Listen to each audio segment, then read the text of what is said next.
ॐ तव कथामृतं तप्तजीवनं कविभिरीडितं कल्मषापहं श्रवणमङ्गलं श्रीमदाततं भुवि गृह्णन्ति ये भूरिदा जनाः।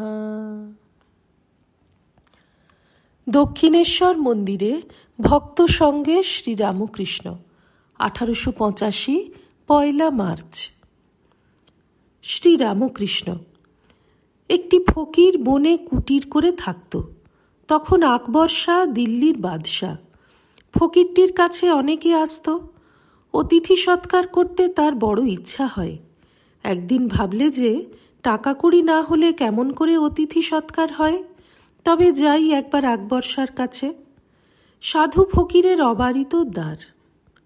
আকবর শাহ তখন নমাজ পড়ছিলেন।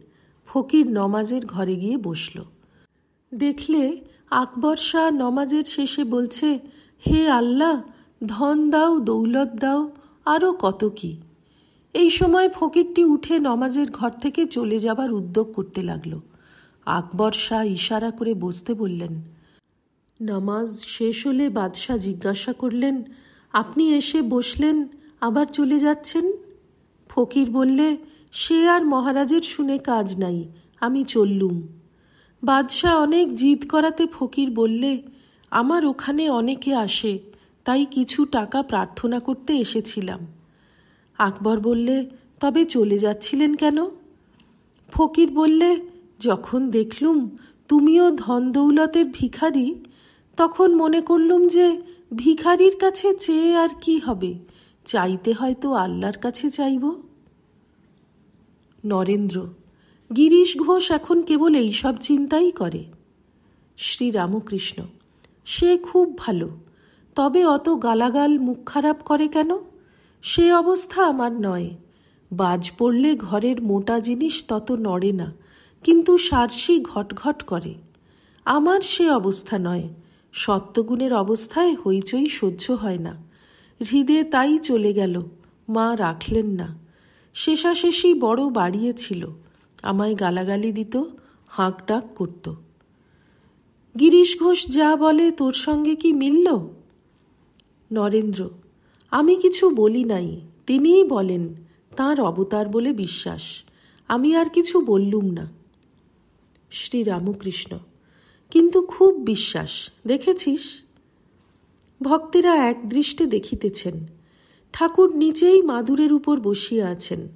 কাছে মাস্টার, সম্মুখে নরেন্দ্র, চতুর্দিকে ভক্তগণ। ঠাকুর একটু চুপ করিয়া নরেন্দ্রকে সস্নেহে দেখিতেছেন। কিয়ৎক্ষণ পরে নরেন্দ্রকে বলিলেন, বাবা, কামিনী কাঞ্চন ত্যাগ না হলে হবে না। বলিতে বলিতে ভাবপূর্ণ হইয়া উঠিলেন। সেই করুণামাখা সস্নেহ দৃষ্টি, তাহার সঙ্গে ভাবন্মত্ত হইয়া গান ধরিলেন। কথা বলতে ডরাই, না বললেও ডরাই। মনে সন্দেহ হয়, পাছে তোমা ধনে হারাই হারাই। আমরা জানি যে মন্তর, দিলাম তোকে সেই মন্তর, এখন মন তোর। আমরা যে মন্ত্রে বিপদেতে তরি তরাই।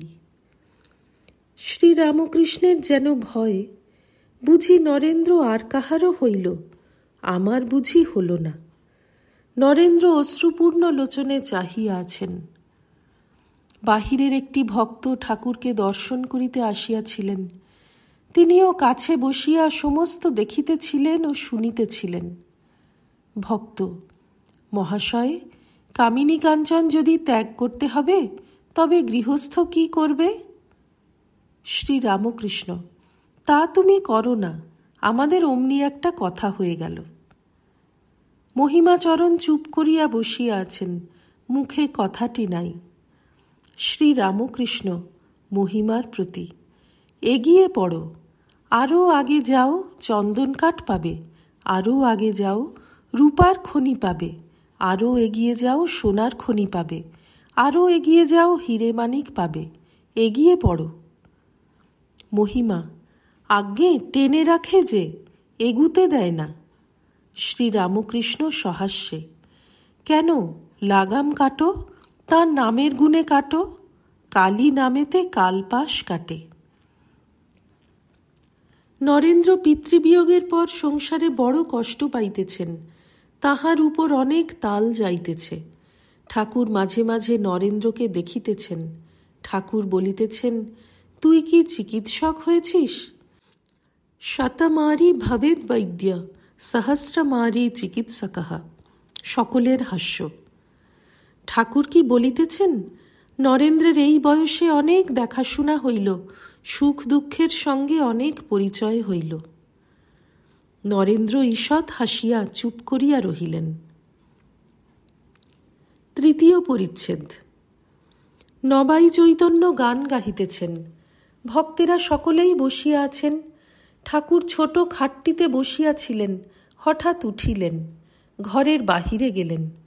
ভক্তেরা সকলে বসিয়া রহিলেন, গান চলিতে লাগিল। মাস্টার ঠাকুরের সঙ্গে সঙ্গে গেলেন। ঠাকুর পাকা উঠান দিয়া কালীঘরের দিকে যাইতেছেন। রাধাকান্তের মন্দিরে আগে প্রবেশ করিলেন, ভূমিষ্ঠ হইয়া প্রণাম করিলেন। তাহার প্রণাম দেখিয়া মাস্টারও প্রণাম করিলেন। ঠাকুরের সম্মুখের থালায় আবির ছিল। আজ শ্রী শ্রী দোলযাত্রা, ঠাকুর শ্রী রামকৃষ্ণ তাহা ভুলেন নাই। থালার ফাগ লইয়া শ্রী শ্রী রাধাশ্যামকে দিলেন, আবার প্রণাম করিলেন। এইবার কালীঘরে যাইতেছেন। প্রথম 7টি ধাপ ছাড়াইয়া চাতালে দাঁড়াইলেন, মাকে দর্শন করিয়া ভিতরে প্রবেশ করিলেন, মাকে আবির দিলেন। প্রণাম করিয়া কালীঘর হইতে চলিয়া আসিতেছেন। কালীঘরের সম্মুখের চাতালে দাঁড়াইয়া মাস্টারকে বলিতেছেন, বাবুরামকে আনলে না কেন? ঠাকুর আবার পাকা উঠান দিয়া যাইতেছেন। সঙ্গে মাস্টার ও আর একজন আবিরের থালা হাতে করিয়া আসিতেছেন। ঘরে প্রবেশ করিয়া সব পটকে ফাঁক দিলেন, 2-1টি পট ছাড়া, নিজের ফটোগ্রাফ ও যীশুখ্রিস্টের ছবি। এইবার বারান্দায় আসিলেন। নরেন্দ্র ঘরে ঢুকিতে বারান্দায় বসিয়া আছেন। কোনো কোনো ভক্তের সহিত কথা কহিতেছেন। ঠাকুর নরেন্দ্রের গায়ে ফাঁক দিলেন, ঘরে ঢুকিতেছেন, মাস্টার সঙ্গে আসিতেছেন, তিনিও আবির প্রসাদ পাইলেন। ঘরে প্রবেশ করিলেন, যত ভক্তদের গায়ে আবির দিলেন, সকলেই প্রণাম করিতে লাগিলেন। অপরাহ্ন হইল, ভক্তেরা এদিক ওদিক বেড়াইতে লাগিলেন। ঠাকুর মাস্টারের সঙ্গে চুপি চুপি কথা কহিতেছেন, কাছে কেহ নাই। ছোকরা ভক্তদের কথা কহিতেছেন, বলছেন, আচ্ছা সব্বাই বলে বেশ ধ্যান হয়, পল্টুর ধ্যান হয় না কেন? নরেন্দ্রকে তোমার কিরকম মনে হয়? বেশ সরল, তবে সংসারের অনেক তাল পড়েছে, তাই একটু চাপা, ও থাকবে না। ঠাকুর মাঝে মাঝে বারান্দায় উঠিয়া যাইতেছেন। নরেন্দ্র একজন বেদান্তবাদীর সঙ্গে বিচার করছেন। ক্রমে ভক্তেরা আবার ঘরে আসিয়া জুটিতেছেন। মহিমাচরণকে স্তব পাঠ করিতে বলিলেন। তিনি মহানির্বাণ তন্ত্র 3য় উল্লাস হইতে স্তব বলিতেছেন।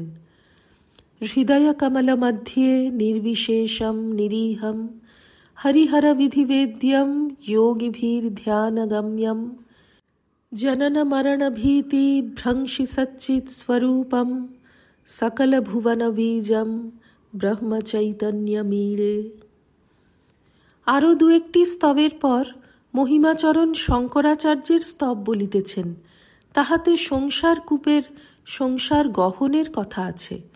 মহিমাচরণ সংসারী ভক্ত। হে চন্দ্রচূড় মদনান্তক শূল পাণে স্থাণো গিরিশ গিরিজেশ মহেশ শম্ভো ভূতেশ ভীত ভয়সূদন মামনাথম সংসার দুঃখ গহনা জগদীশ রক্ষ। হে পার্বতী হৃদয় বল্লভ চন্দ্রমৌলে ভূতাধিপ প্রমথনাথ গিরিশ জাপ। হে वामदेव भवरुद्र पिनाक पाणे संसार दुःख गहना जगदीश रक्ष ইত্যাদি। শ্রী রামকৃষ্ণ মহিমার প্রতি। সংসার কূপ, সংসার গহন কেন বলো? ও প্রথম প্রথম বলতে হয়, তাকে ধরলে আর ভয় কি? তখন এই সংসার মজার কুটি, আমি খাই দাই আর মজা লুটি। জনক রাজা মহাতেজা তার কিসে ছিল ত্রুটি, সে যে এদিক ওদিক দুদিক রেখে খেয়েছিল দুধের বাটি। কি ভয়, তাকে ধরো, কাঁটাবন হলেই বা, জুতো পায়ে দিয়ে কাঁটাবনে চলে যাও। কিসের ভয়, যে বুড়ি ছোঁয়ে সে কি আর চোর হয়? জনক রাজা দুখানা তলোয়ার ঘোরাত, একখানা জ্ঞানের, একখানা কর্মের। পাকা খেলোয়াড়ের কিছু ভয় নাই। এইরূপ ঈশ্বরীয় কথা চলিতেছে। ঠাকুর ছোট খাটটিতে বসিয়া আছেন, খাটের পাশে মাস্টার বসিয়া আছেন। ঠাকুর মাস্টারকে ও যা বললে তাইতে টেনে রেখেছে। ঠাকুর মহিমাচরণের কথা বলিতেছেন ও তাঁহার কথিত ব্রহ্মজ্ঞান বিষয়ক শ্লোকের কথা। নবাই চৈতন্য ও অন্যান্য ভক্তেরা আবার গাইতেছেন। এবার ঠাকুর যোগদান করিলেন আর ভাবে মগ্ন হইয়া সংকীর্তন মধ্যে নৃত্য করিতে লাগিলেন। কীর্তনান্তে ঠাকুর বলিতেছেন, এই কাজ হল, আর সব মিথ্যা। প্রেম ভক্তি বস্তু, আর সব অবস্তু। ওম নিরঞ্জনম নিত্যমনন্তরূপং ভক্তানুকম্পাধৃতবিগ্রহং বৈ ঈশাবতারং পরমেশমিড্যং তং রামকৃষ্ণং শিরসা নমামঃ। শ্রীরামকৃষ্ণার্পণমস্তু।